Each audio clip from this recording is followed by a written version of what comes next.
Hey, everybody, welcome back to this episode of Think Business Live. Looking forward to sitting talking with Mike Koenigs. Mike, it's great to have you on the show. I'm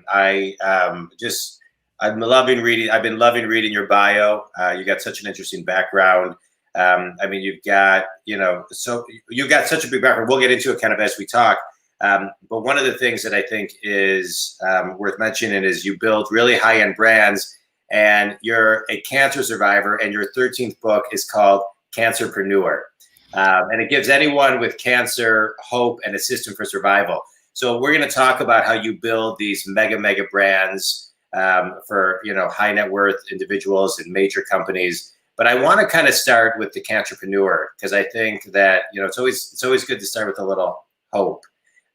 So talk a little bit about how the book came about through your experience, and then what's in that book.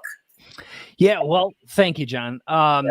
So the backstory is 8 years ago, I was diagnosed with cancer, and what had happened is I'd been running very, very hard for really 20 years, building and selling businesses. So I'm kind of the classic entrepreneur that just really overworked myself. I was on the road nonstop, lots of pressure, lots of employees, lots of expenses, all kinds of things. And it caught up to me.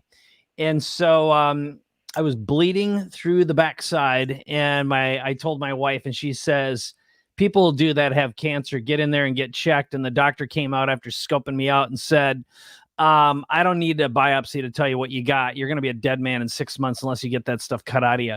So that's really what wound up happening. Is I had a stage 3A diagnosis, colorectal cancer diagnosis. They wound up cutting out half my colon and half my rectum, stapling me together. The good news is I'm fine. I had almost 9 months of chemo, a couple months of radiation therapy, and it was so late stage I couldn't get rid of it with what would be called functional medicine. Yeah, and it really changed my life, and for the positive. And most people who knew me and know me would say they like post-cancer Mike better than pre-cancer Mike, including my wife of 20 years. And at the time, I had a son who's now 18, and I really made some decisions. So the net is, I had so many people asking me afterwards. They'd say, hey, can you talk to so-and-so, a friend of mine? They've got cancer. And that turned into, I always treated it like a mitzvah. It was like I had a responsibility to help people through what I was going through. But I got to the point I was talking to 5 to 10 people a week. Yeah. And I was answering the same questions every time. So what I did is I created this big outline. I started recording audio messages for people. And I'm like, why don't I just turn this into a book? I've written so many books already. I've been teaching people how to write books for years. And I literally cranked out that book start to finish in 4 days. And what I did is I just turned on my camera, just like we are right now, had my list, and I started responding and coaching just like I was talking to a real person who had just found out they had cancer. And that became the book, which has been available, and it got picked up, and I get messages all the time saying that book saved my life. Yeah, it's the trajectory, or it saved my spouse's life. That's amazing. And we talked about this briefly before I'm a cancer survivor. I had testicular cancer when I was 30, so about 18 years ago. And one of the organizations I got really involved in was Immerman Angels. I don't know if you're familiar with them, but it's one you should be. It's a one-on-one cancer support where they team you up with somebody who is going through what you already went through. So you have a mentor to kind of walk you through. I'll make an intro to Johnny Immerman and you. I think it's a international amazing organization. Yeah. Well, it turned out what I found is there were so many, there were no resources for entrepreneurs, business owners with cancer. So I was, it's like, what do I tell my employees? How do I talk to my clients and customers? At the time, I had a guru brand. I had, a lot of online products and online personality. I was on stages nonstop. And I was afraid I was going to be abandoned. And then it was like, what do I tell my kid? So the whole focus of the book is how your marriage, your relationship with your kids, and your business can survive and thrive a cancer diagnosis and treatment. Now, the crazy thing was my business, even though my gross sales reduced because we limited our marketing, our net profit went way up. And as soon as I got back, I positioned that business and sold it to a publicly traded company. So it's possible not only to survive and thrive, but walk away, in my case, with money that took care of my family if I wouldn't have survived. Yeah. And if a recurrence were to ever occur. And so, there can be a happily ever after, and you think it's impossible to get out of that, Yeah. Yeah. Well, congratulations. I'm happy for you and your and your family. I think it's great. And it's great to see that you're cancer free.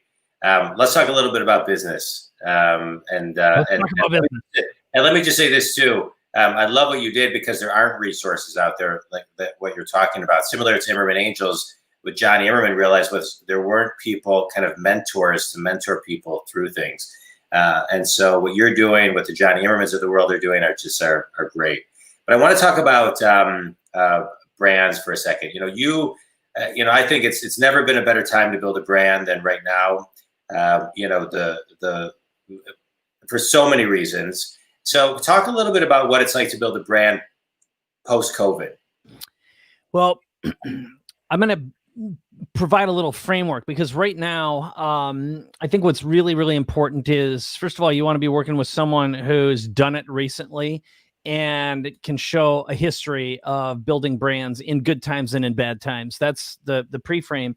And right now, as anyone knows, the time to virtualize, digitize, and dematerialize businesses was 3, 4, 5 years ago, not when a pandemic happens. And you want to be pandemic prepared.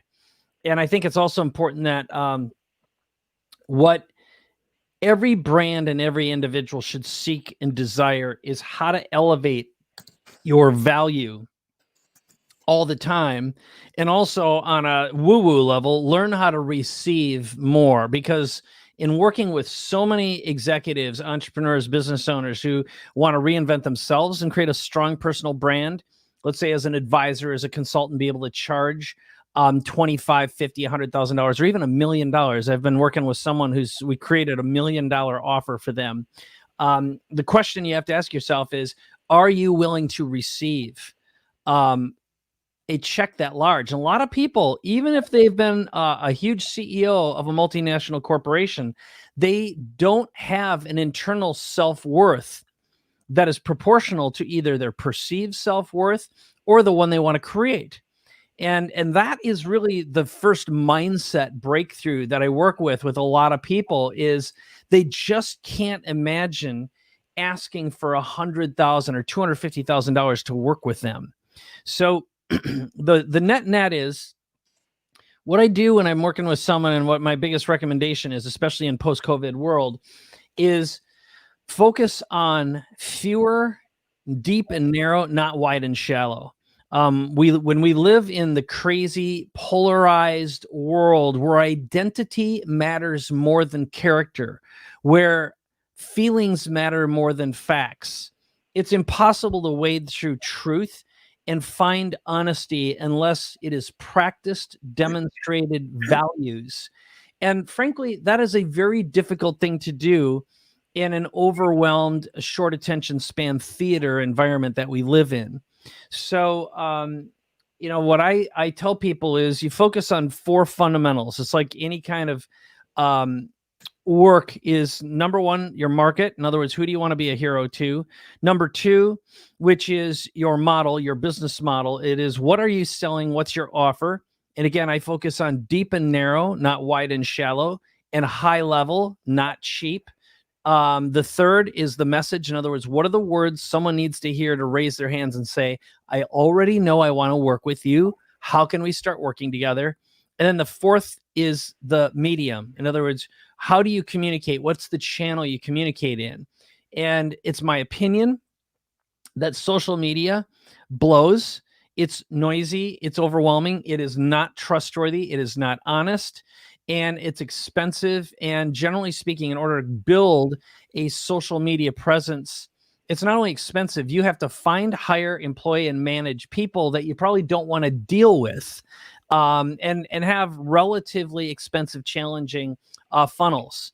And I don't think you're one funnel away from anything except being $250,000 less wealthy than you were when you started. And that means building deep, meaningful relationships, and that means referrals. It means finding affinity organizations, influencers within that, and something I call ambassador marketing, which is all about learning how to connect and communicate with the influencers of influencers, those command and control larger audiences. So again, fewer and deeper, not wide and shallow. And so I just gave you the equivalent of a little BA in what I consider marketing. But the net is now is more important than ever before to build a strong personal brand. It's just like having wisdom and knowledge. It'll never be taken away from you as long as you treat it with respect. And then the other part is no matter where you are, if you're building and selling a business, you want a strong personal brand. That DNA carries forward no matter where you go. And also, if you reach a point where you don't want to run and be on the grind anymore, I did 30 years of hard driving entrepreneurship. And one day I woke up and I had outgrown who I was, what I did, why I did it, who I did it for. And I felt like I was going to die if I continued doing what I was doing. And I probably would have. It was just like I just couldn't get up and do what I was doing again. Yeah. It was the universe saying it's time for another evolution and a reinvention. Yeah. Yeah, the universe will do that to you. They'll give you a bunch of whispers, and then when you don't listen, they'll just it'll scream, knock you on your ass. But wait, I want to go back for 1 second, and I want to ask you about internal self-worth. You talked on it, and that's like that's a big element of something as far as receiving internal. So talk a little bit about how you walk people through that and what that really means. Yes. So I do a little woo-woo exercise actually to start things out. And then I oftentimes use examples and stories. So I'll first say, I believe our responsibility as a marketer, as a business owner, as a brand builder, and I don't care if you're selling products, services, it doesn't matter what it is. The way to bring people to you with hands raised saying, I want to do business with you. How do we start working together? Doesn't matter what that transaction will be, needs to be thought through from the lens of you're delivering a transformation, not a transaction. Okay. So that's a very cornerstone principle to keep in mind, that this is not about I exchange money with you and then I give you value. That is shallow. And it doesn't go anywhere. You have to think through, what is the transformation? What is the beingness that you are delivering? And again, I don't care if you're buying a computer or a phone or a whatever. The reason why Apple is a $2.5 trillion corporation is because they've been delivering transformations for a long time. Unlike Samsung, that is in the transaction business. Who cares about another Google phone? It's like, whatever, an Android phone. It's just a commodity. It's there's not the relationship with the brand, in my opinion. And of course, the Google people can have whatever they want to have. It's just like, look at the numbers. All right. So with that in mind, what I'll do is I'll ask someone, or I'll simply say to them, everything that you've ever done to become who you are has served you. And the first stage in elevating your value in positioning and packaging you is, first of all, acknowledging all the pain, all the trauma, all the work that you've done in order to become who you are, and realize that the baggage, the trauma, the stories, the self-doubt does not serve who you wish to become, who you want to serve, and who you're capable of being. And a separation and acceptance, a forgiving is necessary. So I ask people, are you willing to start the first day of the rest of your life from this moment forward? Are you willing to consider that and let go of all of your attachments, all of your fears, and all of your doubts? That's part one. Yeah. Part two is I have people examine, and I would say, if you think for a moment about those you wish to be a hero to, those you wish to serve, who is the guide that they need to believe in and want to follow in order to bring them to the promised land? Because our marketing message that we compose is essentially a movie starring our prospect as a hero with you, your product or service, as a guide to get there. You're the Obi-Wan Kenobi, you're the Yoda. And this is a classic hero's journey, as Joseph Campbell called it, but it's also the formula for a great movie that I believe human beings are wired to love. It's the classic Moses or Christ story. It's every major religion has a mythological hero's journey embedded in it somewhere. And so you want to take advantage of that. Yeah. And bring that individual on the journey. And the more personalized that feels, the more it feels like, holy cow, you're talking about someone just like me, or it feels like you're speaking directly to me. That's what creates that bond and that connection and that belief and that trust. And so, and we are all overcoming the same basic challenges, which is every product ultimately is solving a problem of storing wealth or exchanging. You're selling money at a discount. We call it, I call it, when I'm working with people, I call it get paid, get laid, live forever. So selling money at a discount, elevating your likability, your trust, or your social status. Okay. Like Apple, Tesla, those are social status boosters. And the last one is live forever, which is increased health, longevity, quality of life. Get paid, get laid, live forever. Everything one sells revolves around that in some way, shape, or form. And if you combine all three, if your narrative combines all three, you've got a home run. At least you got a triple. Makes it easier to get a home run. Yeah. Let me ask you a question, Mike. When it comes to your ideal client, because you're working with you're working with brands and how to evolve them. Excuse me. So, when you're talking on how to elevate and grow your brand, who are your ideal clients? So the people who are listening right now, who are they? Are they individuals? Are they Fortune 500 companies? Who are they, and what are they missing? All right. So they're usually individuals. So they need to be check writers, CEOs, presidents, owners, founders, with usually their 2 million to 100 million range in terms of their income or their net worth. And I do that just because I often get people who have recently sold a business and they're like, what should I do now? What should I do next? I have this great stroke of luck or some sort of an exit. I'm not ready to quit. Now I want to start living my dream with less complexity. So they want elegance and simplicity, not complexity. Something, maybe they had a $25 million business, but they were keeping a couple million of it.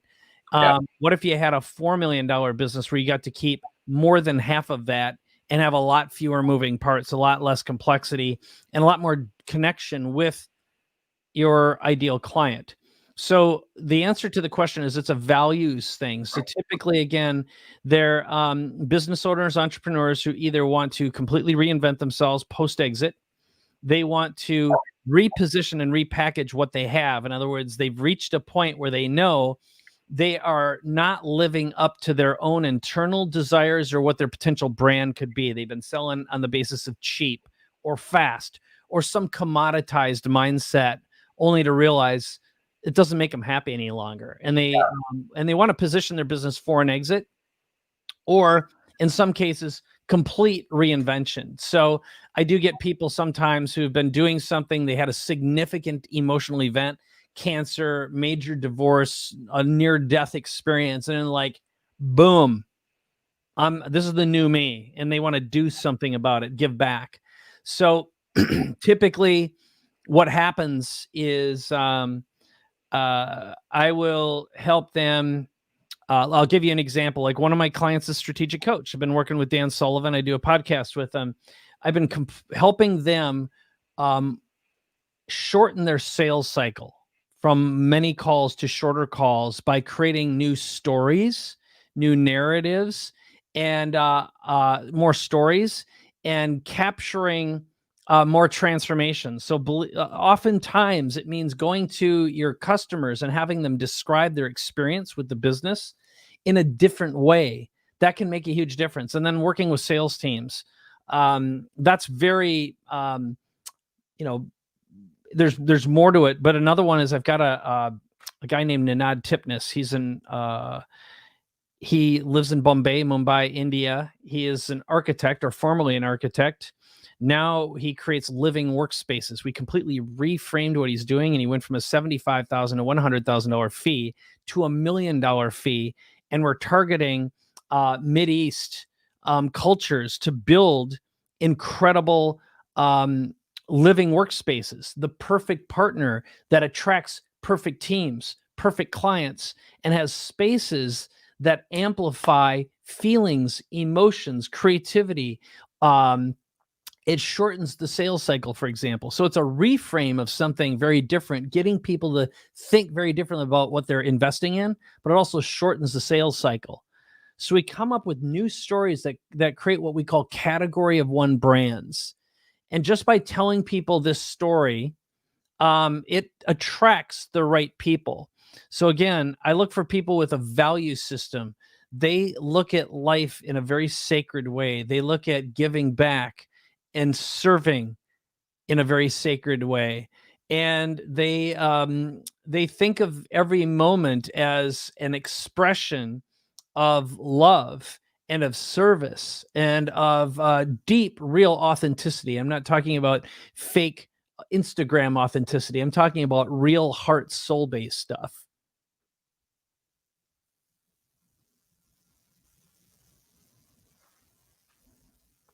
All right. It looks like I'm soloing it here. So I'm going to continue on until John gets back. So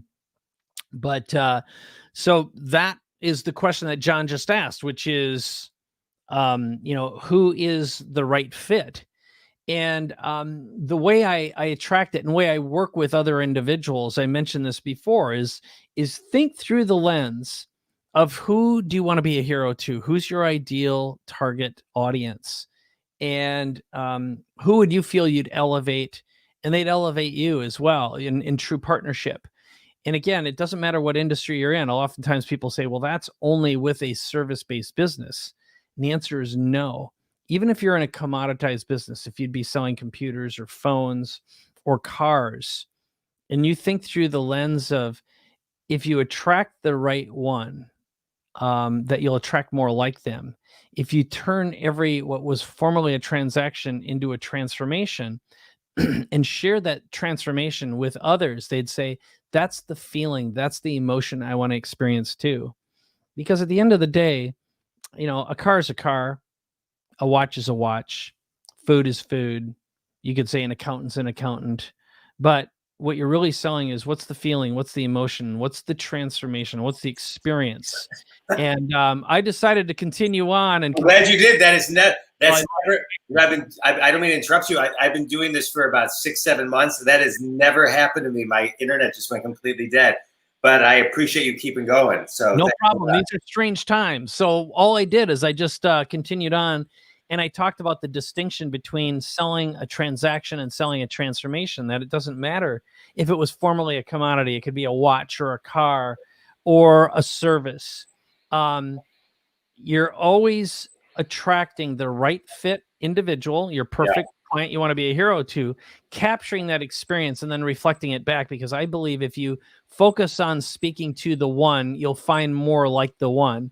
And every story we create isn't for all of them and the widest audience. It's actually to speak to the top 2.2% or 2% and elevate your 80% to wanting to become them. Yeah, that's well said. I mean, I didn't hear all of what you said, but that sounds, I'm in alignment with what that said. Well, I appreciate it. I appreciate it. I'm sorry about that. That's no problem. But let me ask you this. What's one of the most important things as we do come to an end? What is, Mike, one of the most important things that people need to be thinking about as far as their brand? I think it goes back to, one of the things you said, internal self-worth. I'm going to connect the dots to that, to, really investing in yourself and making sure that, that's an important thing that you need to be able to do. What's one of the most important things that someone should do as a quick takeaway when it comes to how do I grow my brand in today's world and market? Well, I think the most important thing is, here's the way I imagine working with individuals. When I'm working with them, I'll ask them to tell me a story about the best client they've ever had. And I put it in the context, and again, it depends on the scale of the business, the type of the business. If they're selling a watch or a car or a commodity versus they're selling a high-end service where they only have 10 transactions a year, that's a very different conversation. A wealth manager, a financial advisor, or whatever. And I'll ask them to tell me a transformational story. Tell me about the client, the best client you've ever had. And that may be an individual. And the way I frame it is, imagine you had 100 people just like that would take care of you for the rest of your natural career until you decided to leave it. So, who might that be? And then what I instruct them to do is capture the transformation. What is it that changed in their life because of your product or service? Yeah. How did that affect their marriage, their children, quality of life, ability to earn more income, the ability to elevate their status in the world, or whatever the transformation may happen to be? I say your job is to capture those transformations and those stories and be able to build on top of them. And, building a personal brand has to do with your hero focus. Okay. And then finding out what channel, what medium they pay the most attention to. What do they love? What do they hate? Who do they trust? And then finding a way to get connected with those relationships, because most likely everyone you've ever wanted to do business with is already owned by and has a relationship with someone they already trust. And so, I mean, that's really basic, but then it's the expression of that story. What I'll do is I'll say, look, let's, if it means writing a book, we'll write a book. One of the guys I've been working with, his name's Justin Donald. We reframed him the lifestyle investor. Yeah. We trademarked lifestyle investing. We bought the domains. We just finished writing that book, crafting a product. His offer is $250,000 to work with him. $50,000 to belong to his mastermind. In this case, he's selling that kind of an escalated experience. But for him, 10 clients at $250 a year is $2.5 million with virtually no expenses. Okay. You got another $1 million from his mastermind, in addition to the revenue and income he makes from his cash flow investing practice. He does what he teaches, what he helps people do. So I don't know about you, but $2.5-3 million a year brand, working out of your house part-time for maybe 8 months a year. Yeah. That's good money with no overhead. That's a good day in the office, honey. Yeah, no, I agree, Mike. I agree. Yeah. All right. So I want to do a quick speed round with you. And so answer these couple questions. Favorite book and why? Well, I read a lot. So I just finished reading a really fascinating book called Tryptamine Palace, which is about psychedelics. And there's a lot of movement right now in the world of business. But if I went to and creativity and exploration in medicine, but on a business level, I still love The Science of Getting Rich by Wallace Wattles. And I'm reading Dune right now. So it's somewhere between those. I always have a favorite, but those are my current ones that are top of mind. Nice. Best piece of wisdom you've ever received, Mike? I'm going to paraphrase and butcher it a little bit, but basically it was Warren Buffett said something about a reputation can take a lifetime to create and 5 minutes to destroy. Yeah. I really think when it comes to personal brands, you got to think through that lens. And it means stay away from social media. It is a toilet.